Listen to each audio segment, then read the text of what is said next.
Maswerteng umaga po mga ka-STL. Narito na po ang resulta ng STL Bulacan para sa araw na to. First draw, March 6, 2026, araw ng Biyernes. Naway ang mga natayaan nyo pong mga numero kanina ay manalo nawa ngayong umagang ito, 11 AM. Kaya kunin nyo na po ang inyong mga ticket. Narito na po ang resulta.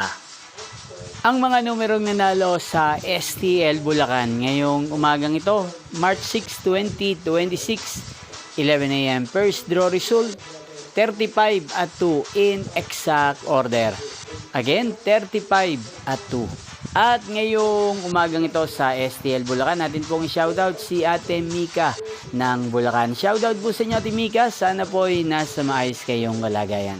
At sa lahat po ng mga taga Bulacan, shoutout po sa inyong lahat.